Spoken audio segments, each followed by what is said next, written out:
Good day everyone. Today I'm going to discuss about the Title 9 Crimes Against Personal Liberty and Security, especially the Article 267 or known as the Kidnapping and Serious Illegal Detention. Any private individual who shall kidnap or detain another or in any other manner deprive him of his liberty shall suffer the penalty of reclusion perpetua to death. But first, let's define what is the illegal detention. Illegal detention is the unjustifiable imprisonment or the unlawful deprivation of liberty of a person by way of arrest for a wrongful cause or suspicion, and the continued restriction of a personal freedom by retaining such person in custody. But how can we say that the illegal detention or the crime is serious or serious illegal detention? There are four existing elements to identify that it is illegal detention or it is kidnapping or serious illegal detention. First, that the offender is a private individual. Note, private individual, not public officers. If it is a public officer or the perpetrator is public officer, the crime will be arbitrary detention. Second, he kidnaps or detains another in any manner, deprive the latter of his liberty, meaning in any way he deprives the state of being free or the freedom of the victim. Third, the act of detention or kidnapping is illegal. It is clear. And fourth, in the commission of the offense, any of these circumstances is present. Four circumstances. First, the kidnapping or detention lasts for more than 3 days. Note, 3 days. Second, it is committed by simulating public authority, or meaning that the offender act like a public officer or like a police officer.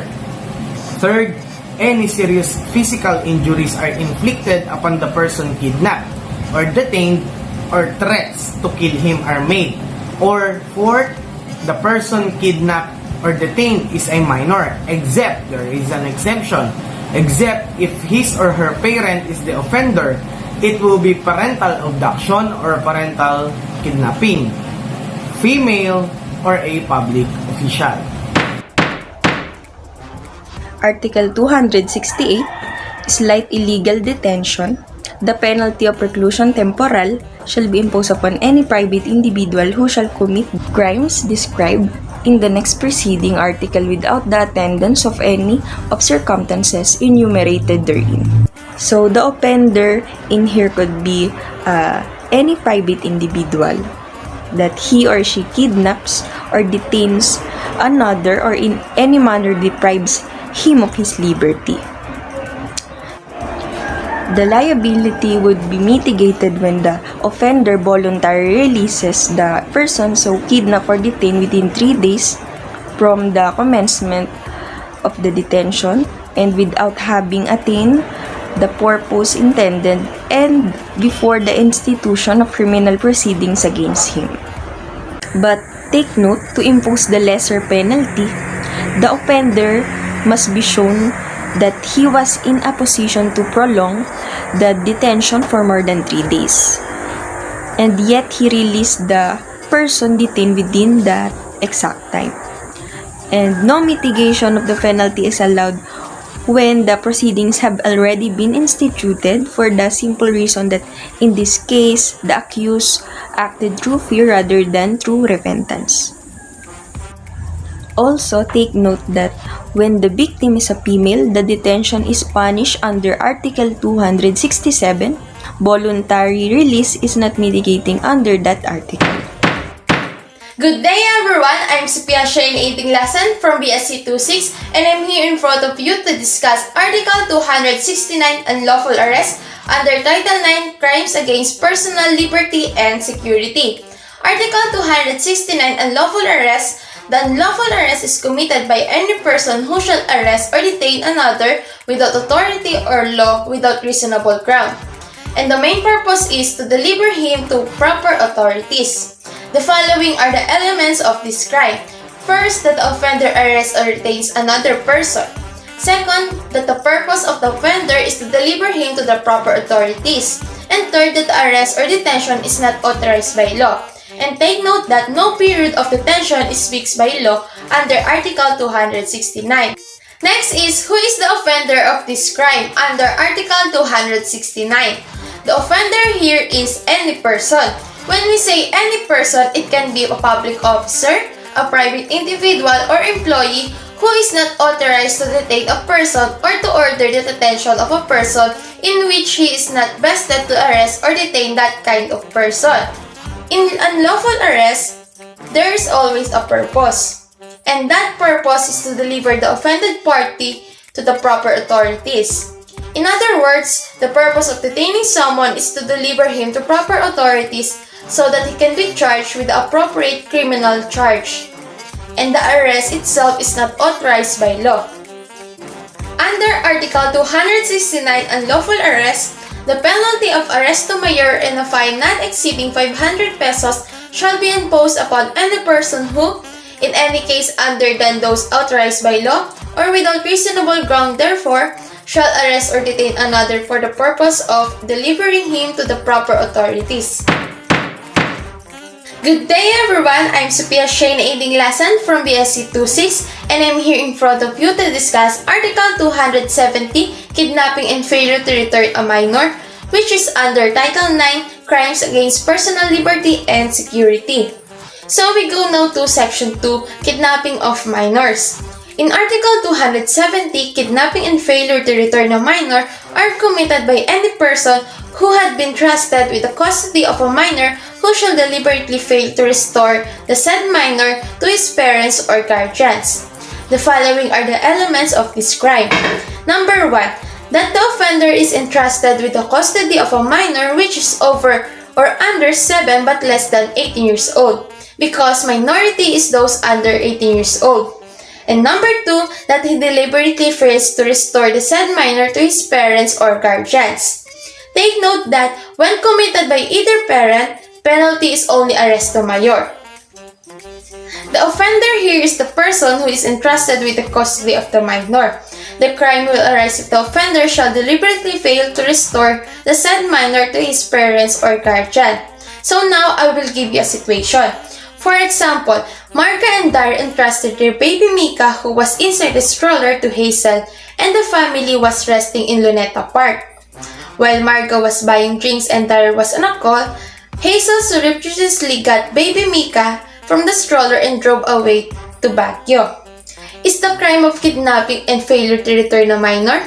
The answer is yes. The crime is kidnapping and failure to return a minor. This falls under Article 270, and take note that in order for the crime to fall under this article, the perpetrator was entrusted with the custody of the minor which he fails to return. In the given situation, Hazel took the baby without the knowledge of the parents and fails to return the child. Under Article 270, Kidnapping and Failure to Return a Minor, the penalty of reclusion perpetua shall be imposed upon any person who, being entrusted with the custody of a minor person, shall deliberately fail to restore the latter to his parents or guardians. Good day everyone, I'm Sophia Dinglasan from BSc 26 and I'm here in front of you to discuss Article 271, Inducing a Minor to Abandon His Home, under Title 9, Crimes Against Personal Liberty and Security. So now, here are the elements of this crime. Number 1, that a minor, whether over or under 7 years of age, is living in the home of his parents or guardian or the person entrusted with his custody. Number 2, that the offender induces said minor to abandon such home. For example, if the parents are legally separated and the mother of the child was entrusted with or has the custody, so whenever the child visits the father induces the child to not go home. It might fall under this article. Take note that the inducement must be actual and committed with criminal intent and determined by a will to cause damage. A father or mother may commit crimes under Articles 270 and 271 where they are living separately and the custody of the minor children has been given to one of them. And lastly, the minor should not leave his home of his own free will. Under Article 271, the penalty of prison correctional and a fine not exceeding 700 pesos shall be imposed upon anyone who shall induce a minor to abandon the home of his parent or guardians or the person entrusted with his custody. If the person committing any of the crimes covered by the two preceding articles shall be the father or the mother of the minor, the penalty shall be arresto mayor or fine not exceeding 300 pesos or both. The next article that we will going to discuss is Article 272, Slavery.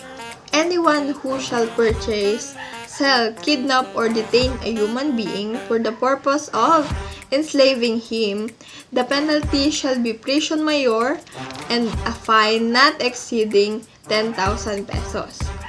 If the purpose of the offender is to assign the offended party to some immoral traffic, the penalty is higher.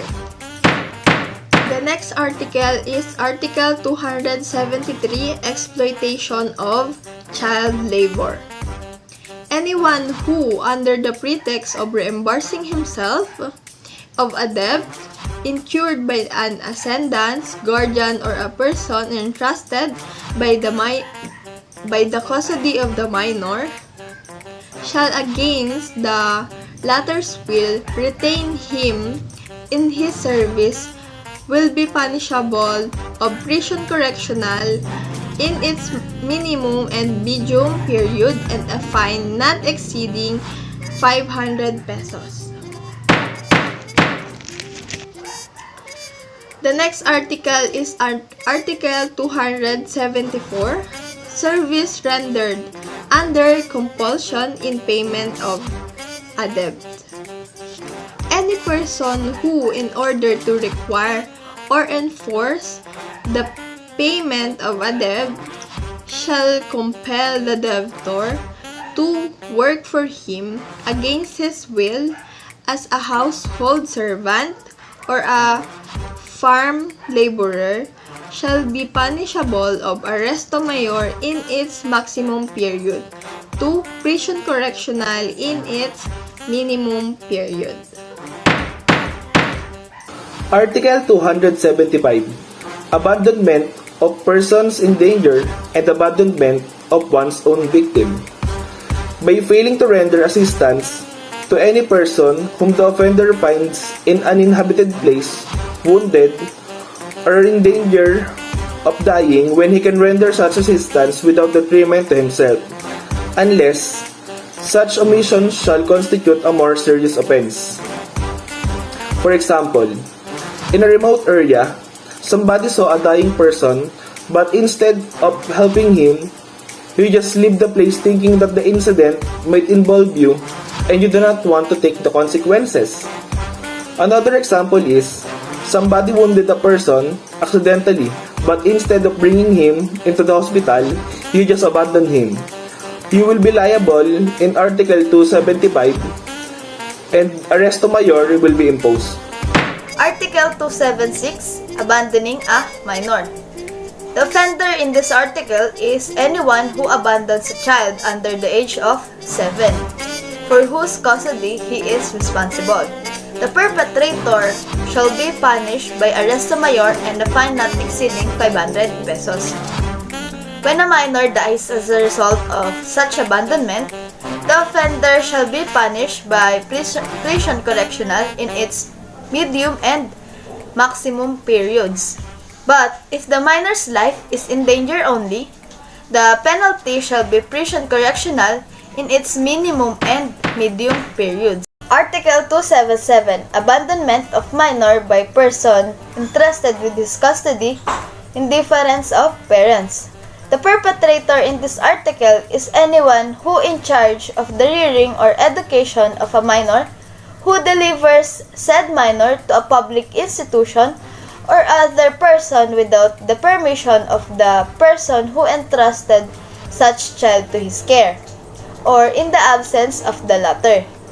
without the consent of the proper authorities shall face the penalty of arresto mayor and a fine not exceeding 500 pesos. The same punishment will be enforced on parents who neglect their children by not providing them with the education that their station in life requires and their financial circumstances allow. So let's proceed to Article 278 of the Revised Penal Code, Exploitation of Minors. The penalty of prison correctional in its minimum and medium periods and a fine not exceeding 500 pesos shall be imposed upon first, any person who shall cause any boy or girl under 16 years of age to perform any dangerous feat of balancing, physical strength, or contortion. Second, any person who being an acrobat, gymnast, rope walker, diver, wild animal tamer, or circus manager or engaged in a similar calling shall employ in exhibitions of these kinds of children under 16 years of age who are not his children or descendants.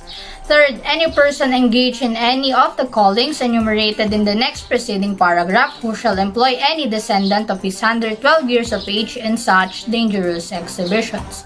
Fourth, any ascendant, guardian, teacher, or person entrusted in any capacity with the care of a child under 16 years of age who shall deliver such child gratuitously to any person following any of the callings enumerated in paragraph 2 hereof or to any habitual vagrant or beggar. If the delivery shall have been made in consideration of any price, compensation, or promise, the penalty shall in every case be imposed in its maximum period. In either case, the guardian or curator convicted shall also be removed from office as guardian or curator, and in the case of the parents of the child, they may be deprived temporarily or perpetually in the discretion of the court of their parental authority. Fifth, any person who shall induce any child under 16 years of age to abandon the home of its ascendants, guardians, curators, teachers, to follow any person engaged in any of the callings mentioned in paragraph 2 hereof, or to accompany any habitual vagrant or beggar. Exploitation of minor must refer to act endangering the life or safety of the minor. The exploitation of the minor must be of such nature as endanger his life or safety in order to constitute the offense described in this article. The circumstance qualifying the offense is if the delivery of the child to any person following any of the callings of acrobat, gymnast, rope walker, diver, wild animal tamer, or circus manager, or to any habitual vagrant or beggar, is made in consideration of any price, compensation, or promise, the penalty is higher. Offender shall be deprived of parental authority or guardianship. In either case, the guardian or curator convicted shall also be removed as guardian or curator. And in the case of the parents of the child, they may be deprived temporarily or perpetually in the discretion of the court of their parental authority. As per paragraph 5, if the purpose of inducing the minor or abandon the home is to follow any person engaged in any of the callings of being an acrobat, gymnast, rope walker, diver, wild animal tamer, or circus manager, or to accompany any habitual vagrant or beggar, it is exploitation of minors. If there is no such purpose, it is inducing or a minor to abandon his home under Article 271. In inducing a minor to abandon his home under Article 271, the victim is a minor under 21 years of age. In exploitation of minors, he must be under 16 years of age. Republic Act 7610 punishes abuse, exploitation, and discrimination of minors. Article 279, Additional Penalties for Other Offenses. This article states that the application of the penalties required in the previous paragraphs shall not exclude the imposition of the punishment imposed for any other offenses defined and punished by this code on the same individual. Good day. Ngayon tatalakayin natin kung ano nga ba ang nilalaman ng Article 280. Article 280 is qualified trespass to dwelling. Any private person who shall enter the dwelling to another against the latter's will shall be punished by arresto menor and a fine not exceeding 1,000 pesos. If the offense be committed by means of violence or intimidation, the penalty shall be prison correctional in its medium and maximum periods and a fine not exceeding 1,000 pesos.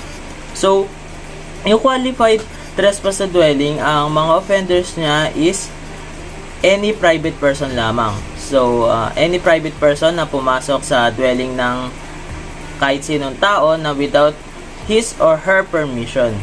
And ang penalty niya is arresto menor and a fine not exceeding 1,000 pesos. Pero pag ginamitan ng violence, ang magiging penalty niya is prison correctional and a fine not exceeding 1,000 pesos.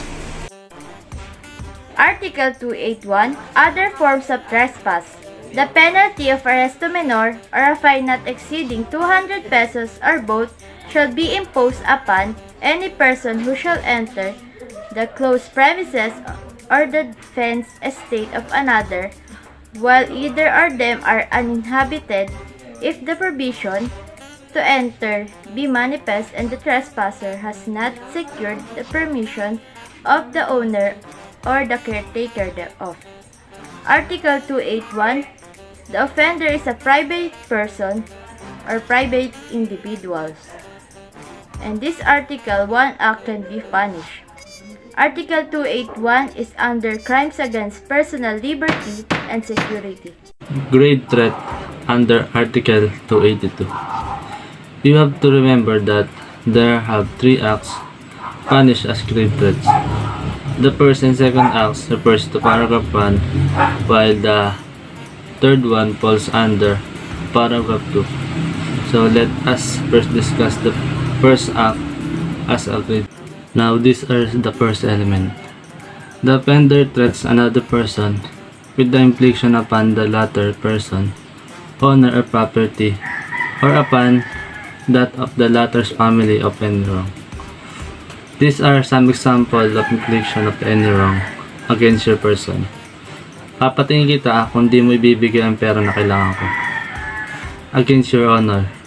Lalagyan ko ng droga sa sasakyan mo para huliin ka ng mga pulis kung di mo ibibigay ang kailangan ko. It affects your reputation as a person. Against your property, susunugin ko yung bahay mo pag di mo ginawa yung gusto ko. Against your family, kikidnapin ko yung anak mo, babae, kung ayaw mong ikasal siya sa akin. Now the second element is that such wrong amounts to a crime.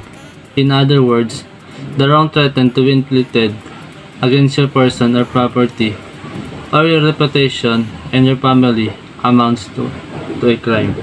For example, papatayin kita.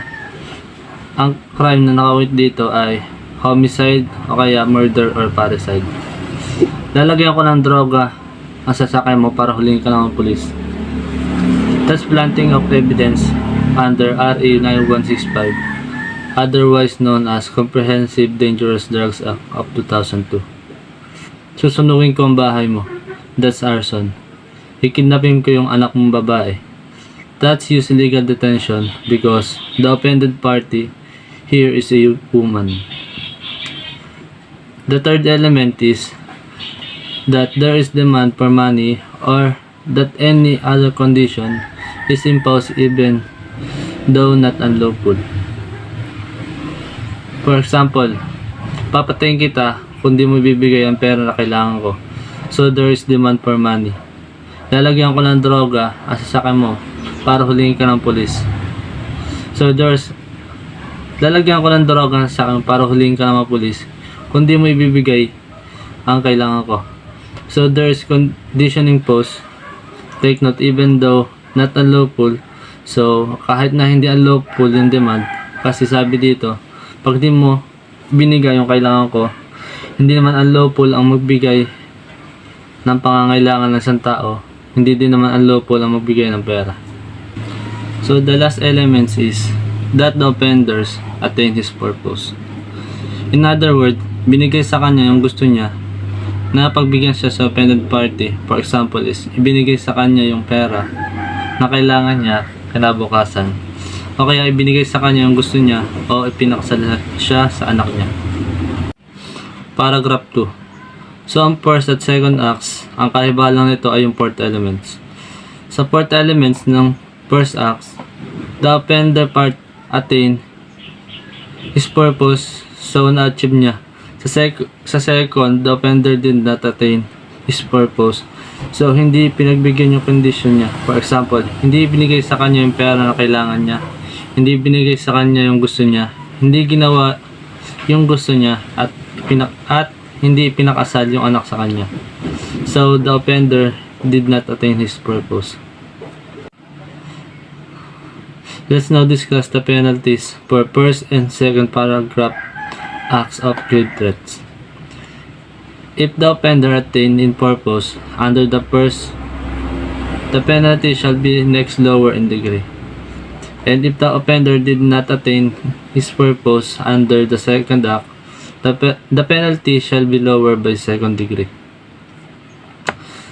So what is considered in imposing the penalties above?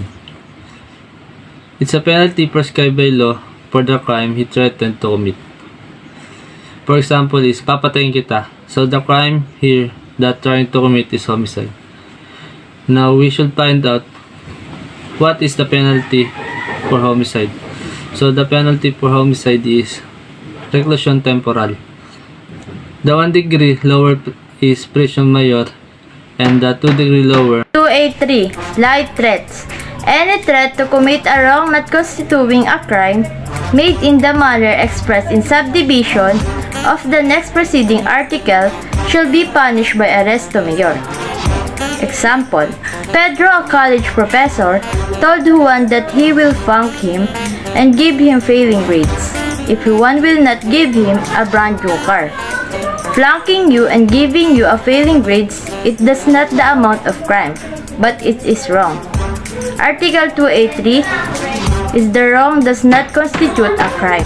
Article 284, ban for good behavior.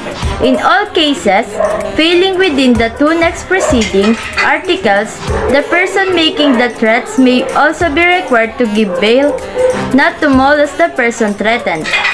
Or if he shall fail to give such bail, he shall be sentenced to the stero. Article 284, also known as a good behavior warrant. It requires the abuser to post a bond through giving money or property to the court that the abuser will lose to the court if she violates the judge order or commits a crime against you. Article 285. Other like threats. Anyone can be the perpetrator, or should we say an offender. Light threats do not constitute a crime, but they are always vulnerable to monetary demands or the imposition of other conditions. In the case of light threats, the offender may or may not achieve his goal. To further understand this, let me give you an example. Question: what if Andres noticed Berto driving a new car? It was a Porsche sports car with a limited production run. Andres realized that it was smuggled, so he threatened Berto. He threatened him to call the Bureau of Customs and report the car as smuggled unless he paid him 700,000 pesos. What kind of crime has been committed? The crime is light threats because what was threatened does not constitute a crime. Just as it is not illegal to report a smuggled car to the Bureau of Customs, even if it is subject to a monetary demand and the installation of any other condition. Therefore, Andres will be punished by arresto mayor or imprisonment within the range of 1 month and 1 day to 6 months. Since based on what the law says, committing light threats will be punished by arresto mayor. Good day, everyone. everyone, I am Zenki Pasensya and I'm going to report the Article 286, 287, and 288 of the Revised Penal Code. In Article 286, also known as the grave coercion, the offender is any person. When we say any person, it can be you or private individual who, without authority of law, shall by means of violence prevent another from doing something not prohibited by law or compel him to do something against his will. For example, Marielle lost her wallet and suspected the woman sitting on the near bench. Marielle told to her mother about it. Marielle's mother approached the woman and slapped her. Marielle's mother continued to slap the woman while saying, "Bring back my daughter's wallet or I will continue to slap you and pull your hair right here." In this case, Marielle's mother have no right to compel the woman to bring back Marielle's wallet because they don't have the evidence that the woman really stole Marielle's wallet. And even if the woman really stole Marielle's wallet, Marielle's mother have no rights to compel the woman to do something against her will. The penalty of arresto mayor or 1 month and 1 day to 6 months and a penalty not exceeding 500 pesos will be the penalty for the person who will commit this act. Article 287, also known as the light coercion. The penalty of arresto mayor in its minimum period and a fine equivalent to the value of the things, but in no case less than 75 pesos, shall be imposed upon any person who by means of violence shall seize anything belonging to his debtor for the purpose of applying the same to the payment of the debt. For example, Marie saw Leia playing with her new phone. Marie demanded payment from Leia for her debt, but Leia told her she had no money. Marie pushed Leia and grabbed her phone from her hand and told her that it was the payment for her debt. In this case, Marie used force to Leia and grabbed her phone for the payment of her debt. Article 288 or the other similar coercions, compulsory purchase of merchandise and payment of wage by means of tokens.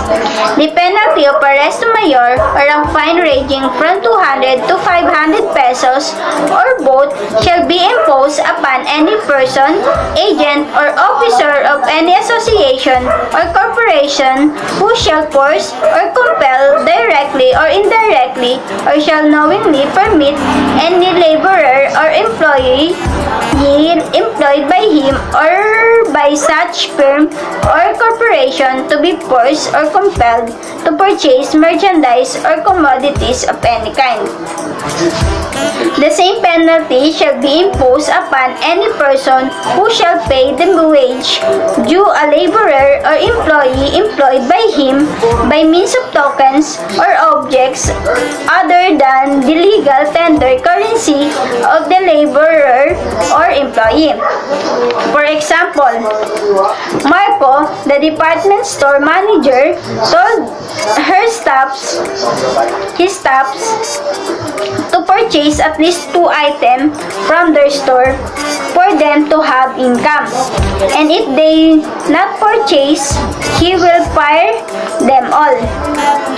Another example, Rachel worked as a sales lady in a small department store. After a month of working, she received electric fan and gift certificate for groceries as her payment. Rachel's boss, told her that their store had a problem with releasing their payment, so to compensate, she gave her electric fan and gift certificate. So, what is Article 280? Article 289, formation, maintenance, and prohibition of combination of capital, or labor through violence or threats. The penalty of arresto mayor and the fine not exceeding 300 pesos shall be imposed upon any person who to organize, maintain, or prevent coalitions or capital or labor or the strike of laborers or lockout of employees shall employ violence or threats in such degree as to compel or force the laborers in employers and in the free and legal exercise of their industry or work, if the act shall not constitute a more serious offense by the provisions of this code. So, according to Article 289, the penalty will be arresto mayor and the fine not exceed 300 pesos. Because the offender in this article is defined as any individual, anybody can be prosecuted with this offense. The criminal uses violence or threats to coerce or force the laborer or victim in employers and in the free and legitimate practice of their trade or profession. The goal is to establish, sustain, or prevent capital or labor coalitions, labor strikes, or employer-like lockouts. Article 290. Discovering secrets through seizure of correspondence. The penalty of prison correctional in its minimum and medium periods and a fine not exceeding 500 pesos shall be imposed upon any private individual who, in order to discover the secrets of another, shall seize his papers or letters and reveal the contents thereof. The penalty of prison correctional is 6 months and 1 day to 6 years. The offender shall not reveal such secrets. The penalty shall be arresto mayor and a fine not exceeding 500 pesos. The penalty of arresto mayor is 1 month and 1 day to 6 months. The provision shall not be applicable to parents, guardians, or persons entrusted with the custody of minors with respect to the papers or letters of the children or minors placed under their care or study, nor to spouses with respect to the papers or letters of either of them. So, let's move on to Article 219 of the Revised Penal Code. States revealing secrets with abuse of office. The penalty of arresto mayor and the fine not exceeding 500 pesos shall be imposed any manager, employee, or servant who in such capacity shall learn the secrets of his principal or master and shall reveal such secrets. To be clear, the culprit in this article is any manager, employee, or servant, an employee, manager, or servant who learn of his master's or principal secrets while serving in such role and discloses it is likewise accountable regardless of whether or not the principal or master incurred damages. The core of the offense is that during the course of his work, the perpetrator learned about the secrets. He has a confidential connection with his employer or master. He should protect the privacy of the latter's personal concerns. And lastly, the penalty for this act is arresto mayor and a fine that is more than 500 pesos. So let's discuss the Article 290. Revelation of industrial secrets. The penalty of prison correctional in its minimum and medium periods and a fine not exceeding 500 pesos shall be imposed upon the person in charge, employee, or workman of any manufacturing or industrial establishment who, to the prejudice of the owner thereof, shall reveal the secrets of the industry of the latter. To broaden your knowledge of this article, the offender in this article is a person who is in charge, employee, or worker of a manufacturing or industrial firm. The penalty under this article is prison correctional for the minimum and its medium time. as well as a fine of not more than 500 pesos. A business secret must not be disclosed to any other business entities or individuals. It is a matter that must be found, known, and utilized by one person or entity only. Someone who just replicates existing and operating device cannot claim to have a commercial secret.